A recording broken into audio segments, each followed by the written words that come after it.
Are you tired of sucking at Warzone? That came off a little aggressive. Sorry guys, I just finished doing my Savage Reacts channel, so I'm feeling a little heated right now. But guys, if you're trying to become a better player at Warzone, you're watching the wrong videos. Just plain and simple. Most players think just watching meta builds and getting the meta weapons are the way of the world. But the reality of it, there's a lot more you need to know. Now look, watching meta build videos, nothing against anybody, dude. It's definitely a necessity.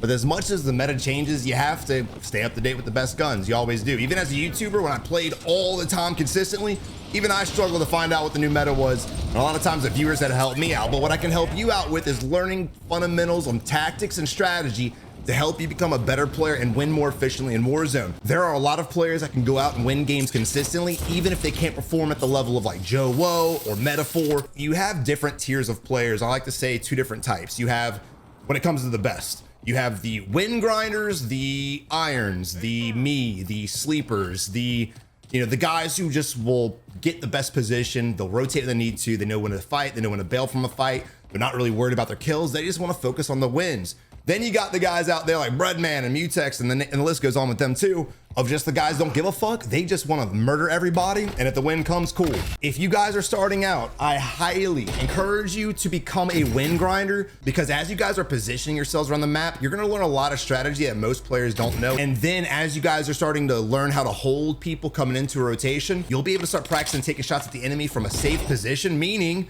instead of just running at enemies and just hitting them head on and having them shit on you, you'll be able to fight them from a better vantage point, allowing you to actually practice your aim and accuracy without instantly dying. All right, so right now we got, I'm not sure exactly what's going on. We have Weapon X is spam pinging something. He is using the enemy ping, which doesn't really mean much, especially when you're playing with randoms. But look, when your teammates do ping, you really want to converge on that area. Of course, this is not a good example, but make it a habit. Like if I'm playing with randoms and they start pinging like this, I'm just going to go there. Even if I know they're idiots, I'm just going to go to them, because I know, especially in quads, that power is in numbers. If you guys watch a lot of goated players, whether it's streamers, whether it's YouTubers, you'll see a lot of times if they're solo splitting, they'll get shit on by a team of 4 just sitting in a corner. Are they better than them? No, they just are playing together. Then a lot of times you'll watch a lot of the sweat teams run as a team of 4 and just obliterate everybody in the lobby. There's a lot to be said with playing with your team. And I did a series during my live streams called Playing Ranked with Randoms, where all I did was play ranked with randoms exclusively. And we're able to get from literally bronze to diamond in a matter of 2 days. Why? Just because I was able to help them out by following them, by being the team leader. And I'm saying all that to say, I really want you guys to reinforce the idea of teamwork when it comes to battle royales. Getting kills is awesome. And trust me, I've been playing this game so damn long, I don't even care about wins anymore. I just want to push everything because it is more fun. And I do encourage y'all to push everything because it is more fun. And again, you can get the reps in of getting in fights. But there's another side of that coin. It's the positioning, it's the teamwork, it's the good comms, it's the plan of action, you guys figuring out together where you want to go in order to successfully win the game. All right, right here we are in a 2-2 split. We've got green and yellow kind of going into the buy. We're lagging behind. Now look, sorry, the loadout. Now look, whenever you have a loadout in, you just need to be on alert. There's probably gonna be enemies nearby. Oh, you're back. No. All right, notice the enemy jumping off the building on the right hand side too. You still see him on the right, and that dude's actually kind of floating away, which is very weird. Even though this guy died, his teammate should have gotten an area where he could actually position on us, because look what we're doing. We talk about this all the time. When you win a gunfight, stop sitting there and looting. If you've only killed one enemy and it's quads, you need to look around and look for the dude's teammates. Now let's talk about the enemy team. He jumped off of this building and started floating towards us the moment this guy got in a fight. Well, this guy should have smoked his ass off and ran back to his teammate, but he didn't. Regardless, this guy had a beautiful line of sight on us and should have been able to at least get one kill, if not all of them, especially with how powerful the guns are in this game. Okay, while he's beating off the box, just spectate blue and see what he's doing. He's pinging from the high ground, I assume. And again, even right now, like we have an enemy team here, and yeah, they're playing bad, so they probably don't need to worry about them, but you want to always assume the enemies you're fighting are at least decent, or at least at your skill caliber, right? You want to assume everybody is as good or better than you in your server, because if you don't, that's how you end up underestimating enemies and getting shit on. So right here, concern I have is not just the team in front of us who seems to be hyper aggressive by that launch off, but it's also the enemies behind us. Remember, we just killed one of their teammates. They've got a buy over there. There's a good chance they could third party us. Also pay attention to minimap. They're closing in and he falls off the building. What? He got away. Smoke. No. Look, you need to make decisions on the fly. Know when to take fights and know when not to. We need to smoke out and get the hell out of here. I'm shocked your boy didn't go down. I can't believe Weapon's still alive right now. Now look, the enemy has a leverage on us. We cannot fight from this building. Again, we need to think about our position. We need to think how we're gonna get out of here. Enemy team did a great job just completely obliterating us from the get-go. And that was right there a perfect, beautiful example of the snowball effect. Once one teammate made a mistake, they just collapsed, and this team just blew through them. So let's revisit that real quick while they're looting. Team was here, we were here. We were fighting these guys. They knocked one of us, and they instantly push. What do I always tell you guys? If you get a pick and you outnumber the enemy team now, take advantage of it, and they did that. The second thing that they did was the guy we were spectating fell off the building. I think it was this building actually. Big mistake, right? Put yourself in a real rough spot. One, he should have looked at the mini map and realized the guy was under us. Two, he should have known because the guy was under us right around here, we could not get on top of that ledge and shoot at him. Why? Because his teammates were back here and they would have had an easy shot on us, which they did. They shot us, which made us panic and walk to the left, and we fell off the building. And then three, again, the moment he got knocked, he should have just smoked up and gotten the hell out of there. I want to fight with my team, but at one point during a fight, if you realize you guys are shot, and that fight was shot, one of y'all needs to try to survive. All of them should have instantly bailed out. They probably would have died, but your boy Weapon was in a good position to smoke out and play those buildings. Just basically snake through here and get to safety. All right, but we're moving on to this team who definitely is playing a lot better as a squad. But again, we're seeing kind of the same thing as far as they're not really sure where they want to go, what they want to do, what they want to fight. Now, I was worried about the third party happening the first fight when we're spectating Weapon and his squad. Also, when you have an area like this, notice everything around us right now. We're vulnerable in this building 360 degrees. High ground, not that building, high ground, like, and we can get shot from everywhere. So while you're taking fights like this, I'm not against it. You want to be looking around you for other enemies. We now have two teams, one team on this side, one team on this side, and your boy Chief is going in by himself. It is a 1v2 that we know of. It might be more. That worked out. Holy. He naded the staircase on accident. The enemy didn't see it, walked right up, took a hefty amount of damage. But regardless, even without the nade, great job on your boy Chief's or Chef's teammates coming in and hitting him from the back. Again, you don't have to hold hands. You want to realistically play somewhat together, just like that.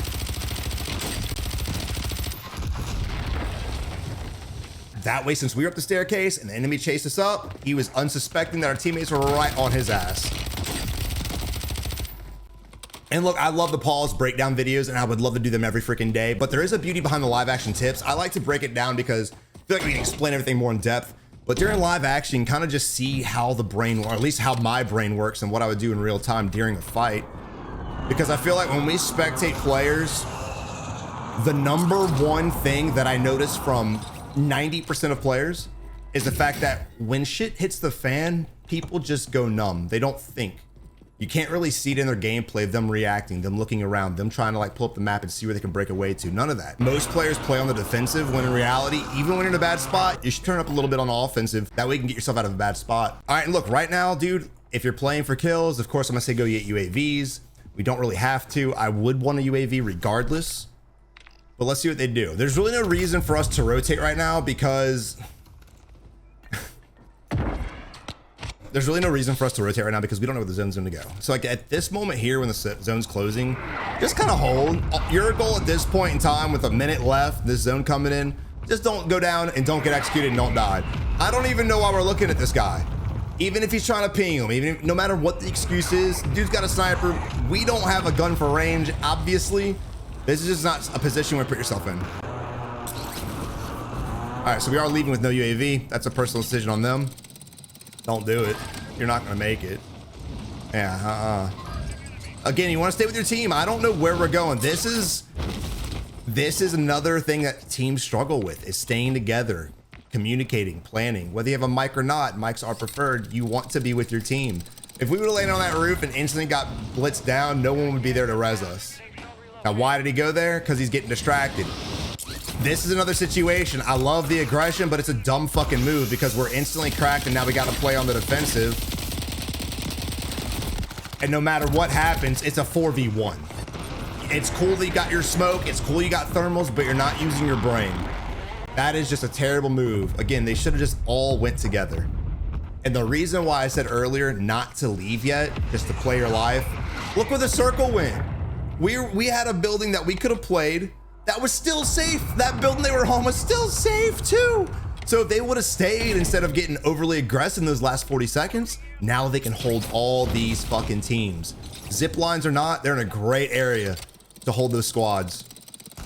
And to be fair, them being here right now, I'd still make my way back here. If you want to gatekeep, this is the building to be in. I personally wouldn't go there, mostly because I want to get more established and centralized. I like to think in advance, like really far in advance of what I'm gonna do. So like this is a good to hold, but when this circle starts to move, again, you're gonna be in a rough spot and it's kind of gonna flip on you. But those are two different options you guys could have. I just telling you guys what you could do, telling you guys what I would do. You can kind of make the decision. There's really not one play that's better than another. One is definitely smarter, but the other one could reward you in a lot more kills.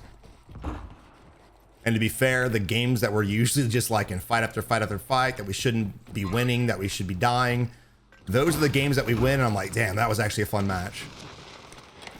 So right now, yellow's in the midst of it, bro. We're not doing anything to get eyes on him. We're just hiding. I don't like this at all. The enemies are doing a great job at confusing us.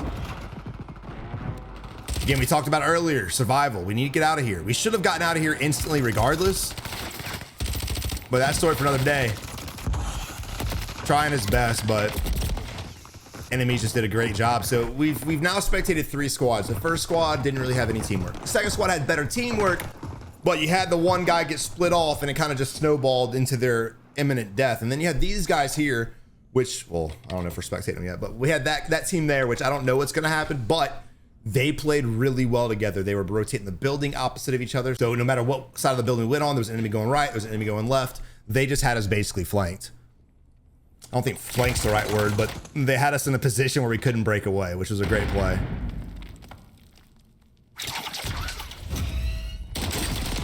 All right, that was actually not bad at all, dude. Caught the enemy out when he was looking left. All right, so this is the area I was talking about going to. If we would have come here, and again, I'm not mad if they would have played this building.